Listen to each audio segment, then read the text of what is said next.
40 মণ। 40 মণে মায়ের দুধ পান আমরা করেছি। আমাদের কর্তব্য কি? কম করে মায়ের জন্য ডেলি পার ডে 250 গ্রাম করে গরুর দুধ যেন মাকে খাওয়াতে পারে। এখানে অনেক মা এসেছে, পেটে সন্তান নিয়ে এসেছে, কেউ কেউ বাচ্চাকে কোলে নিয়ে এসেছে। ওই বাচ্চার জন্য দোয়া করে বললাম তাকে নিজের জামানার কুতুব বানাইয়া দাও। আল্লাহু আমিন। জোরে বলুন আল্লাহু আমিন। অনেক মায়েরা, এই মায়েরা কষ্ট করতেছে বলাদা।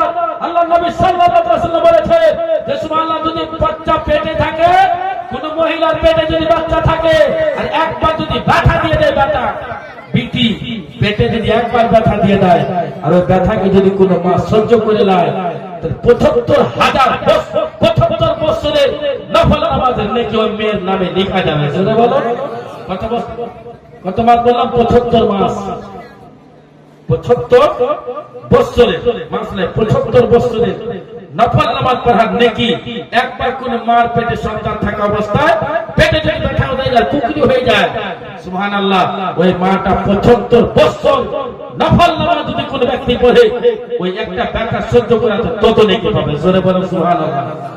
এই মায়েদের কম করে যাদের মা বেঁচে আছে, জিন্দা আছে, ও মায়েদের জন্য 250 গ্রাম ডেইলি দুধ ওই মায়ের জন্য দিবেন। কেন?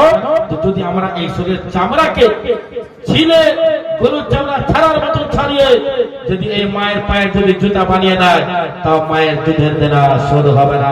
জোরে বলো সুবহানাল্লাহ। যতই আপনি পীর পীর করেন, মলবি করেন, হুজুর করেন, আপনি গৌস পাকের মাজারে যে 50,000 টাকা যদি চাদর চাপিয়ে দেন আর এদিকে মা যদি কাঁদে, তো 50,000-এর চাদর আপনার আল্লাহর বারগাতে কবুল হবে না।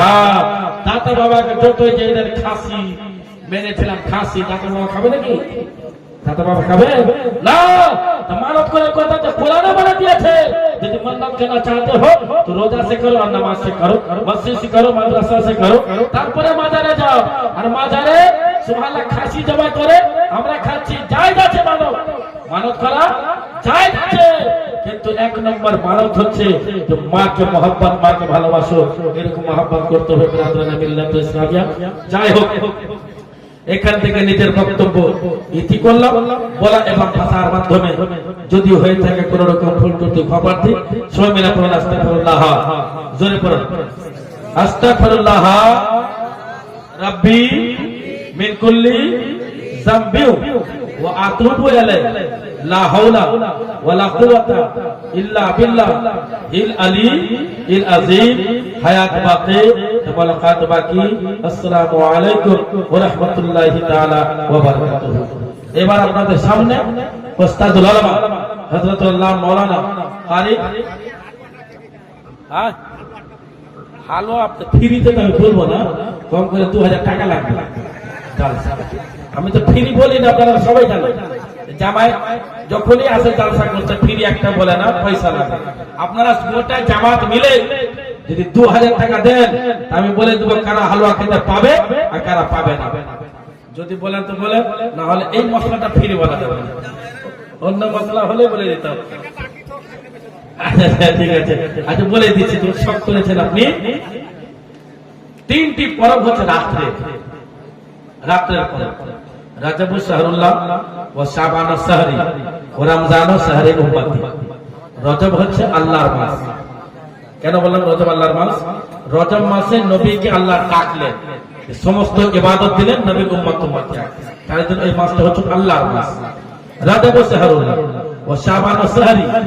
আর শবে বরাত বলছেন নবী আমার মাস, নবীর মাস। কেন? নবী গেলেন রাত্রের বেলায় গোরস্থান। আপনারা গিয়েছিলেন গোরস্থান? রাত্রের বেলা খুব তো হালুয়া খেয়ে ঘুমাইছিলেন। হ্যাঁ, রাত্রের বেলা নবী গেলেন গোরস্থান। সারা রাত নবী সব রাত্রে নফল নামাজ পড়লেন, গোরস্থানে জান্নাতুল বাকিতে যে দোয়া করলেন। মা আয়েশা সিদ্দিকার ঘরে সেই দিন পানি ছিল নবীর ঘুমাবা, আরাম করা, বিশ্রাম করা, রেস্ট নেওয়া। সেই দিন পানি ছিল নবী মা আয়েশা সিদ্দিকার ঘরে। মা আয়েশা সিদ্দিকা দেখছেন রাত 9টা 10টা হয়ে গেল, নবী এখনো এলো না।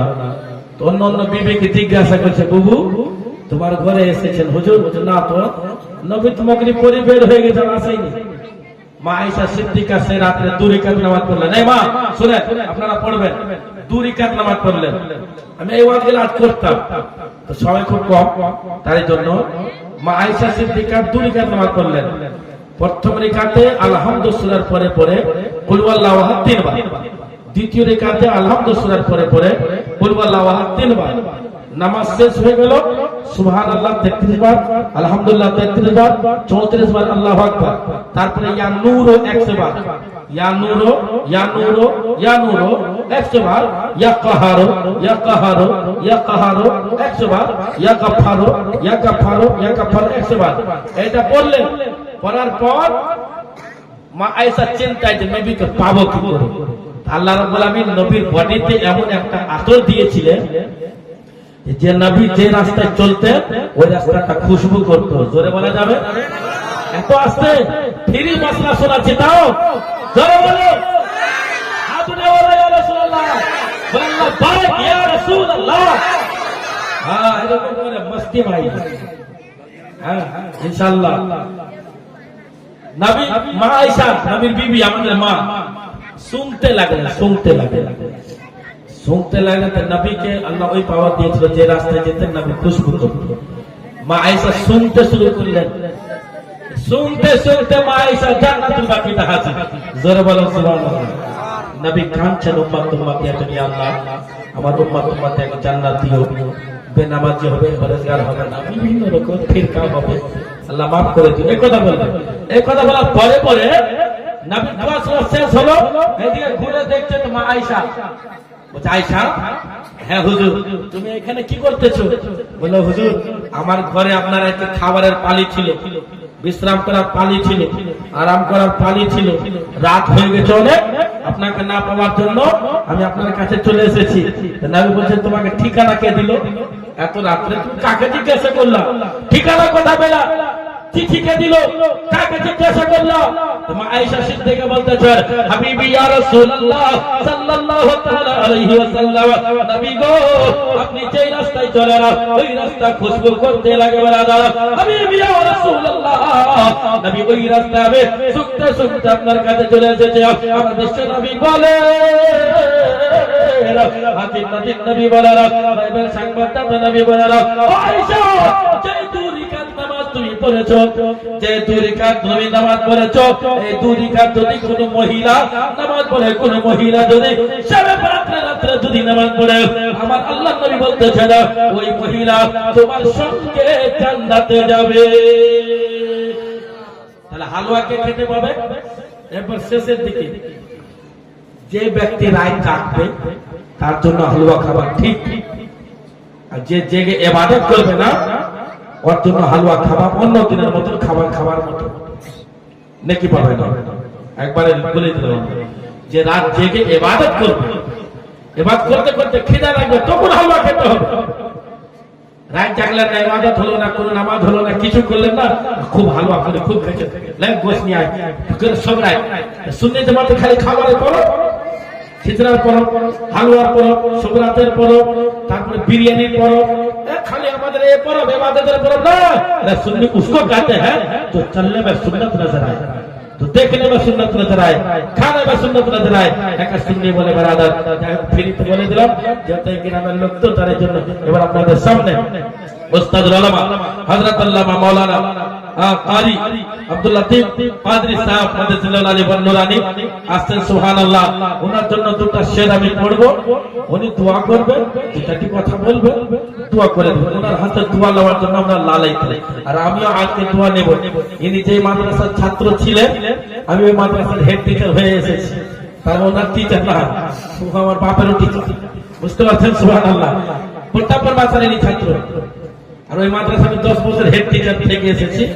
এখন আপনাদের মাদ্রাসা ভুরকুন্ডা মাদ্রাসা চালু হয়ে গেছে। দুটা কথা বলতে হবে আমাকে। মাদ্রাসা যেহেতু বন্ধ ছিল 15 বছর ধরে, কে করেছিল? আপনাদের গ্রামের লোক হাজী রুহুল আমিন উর্ফে কানে করে জমি বিক্রি করে দাতরা ওখানে জমি কিনে মাদ্রাসা, মসজিদ, বিল্ডিং সব করলো। হেঁটে হজ করতে যাচ্ছিল, হলো না, হজ করতে গেল, হজ করে এসে নিজের কবর খুললো, 40 দিনের দিনে মারা গেল।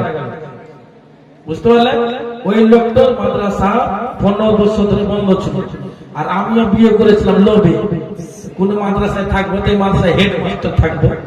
হ্যাঁ, বুঝতে পারছেন, আমারও আউট হয়ে গেল না, আমিও 15 বছর ধরে বাঁচছিলাম। আবার গোটা গ্রাম মিলে আমাদের আন্ডারে দিয়েছে, প্রথমকে সেক্রেটারি বানিয়েছে, হেড টিচার আমাকে বানিয়েছে, গোটা মাদ্রাসার দায়িত্ব কসিমউদ্দিন সাহেব, তাকে কসি বলেন আপনারা, কসিমউদ্দিন আমাদের মসজিদের সেক্রেটারি, মানে আমাদের আন্ডারে হাসিনুদ্দিন সহ সেক্রেটারি, আমাদের আন্ডারে গোটা গ্রাম এখন চলে এসেছে। আর গোটা গ্রামের সহযোগিতায় 302 খানা ছেলে মেয়ে পড়ছে। জোরে সুবহানাল্লাহ, আর একটু জোরে বলা যাবে না? কত ছেলে পড়ছে? 302 খানা, 302 খানা। আর আমরা যে রোজার ক্যালেন্ডার করেছি, রোজার ক্যালেন্ডার ভারতের বুকে কোন ক্যালেন্ডারে ওই মশলা থাকে না, গোটা ভারতে চ্যালেঞ্জ করলাম। তার মানে আমাদের বড় না, ওনাদের কাছে ছোট, আমরা মশলাকে চেঞ্জ করে দিয়েছি। নামাজের যা মশলা আছে আপনি একবার ক্যালেন্ডারকে হাতে রেখে পড়ে দেখবেন, আমাদের রোজার ক্যালেন্ডারে বিয়ের ডেট দেওয়া আছে, বিয়ে গোটা বছরে ইসলামিক বিয়ের পঞ্জিকা ডেট দেওয়া আছে, দেন মহরের কথা বলা আছে, ইমানের অঙ্গ বলা আছে, ওযুর বয়ান আছে, গোসলের বয়ান আছে, শবে কদর আছে, শবে বরাত আছে, শবে মেরাজ আছে, মুহররমের 10 দিনের রোজা আছে, তারপরে বিয়ের ডেট আছে, দেন মহর আছে, 12 মাসের ক্যালেন্ডার আছে। এই সমস্ত জিনিস আমরা হাতে দিয়েছি যেন খারাপ না হয় ক্যালেন্ডার, গোটা বছর বিয়ের ডেটে কাজে লাগে। ব্রাদার আসবে দাঁতুরা, আপনারা পাবেন, যারা পাবেন পাবেন। আজকে নিয়ে আসলাম, আজকে রাত্রে নামবে নিয়ে আসবো। যদি ভুলকন্ড মাদ্রাসার আদায় আসে, আপনারা দয়া মায়া করে ইচ্ছা হলে, মন হলে, আপনারই সম্পত্তি ভুলকন্ডাতে রাখা আছে, গ্রামেরই সম্পত্তি ওখানে আছে, মোহাব্বত ভালোবাসা দিয়ে যতটা পারবেন জোর জবরদস্তি দিবেন। এবার আপনাদের সামনে ওস্তাদুল আলম হযরত আল্লামা মাওলানা কারি আব্দুল লতিফ সাহেব কিবলা মদদুল আসেন, ওনার কথা আমি বলবো। সুবহানাল্লাহ। বুলবুল को फूल शम्मा को परवाना चाहिए, बुलबुल को फूल शम्मा को परवाना चाहिए, हमको रसूल पाक का दीवाना चाहिए। इनकी तकरीरों में दरिया की रवानी देखी, फूलों का बनबना देखा, कलियों की जवानी देखी। वादी रजा की को है, हिमालय रजा का है, वादी रजा की को है, हिमालय रजा का है। जिस तरफ देखे वो इलाका अहमद रजा का है। अकलों ने तो लिखा था बहुत दिन बाद, जो कुछ भी इस सदी में है वो तन्हा रजा का है। इधर से आए उधर से आए, जन्नत की हवा आई। आप लोग बैठिए रहिए। हजरत मौलाना कारी अब्दुल लतीफ साहब की बारी आई। खुदा हाफिज। अस्सलाम वालेकुम।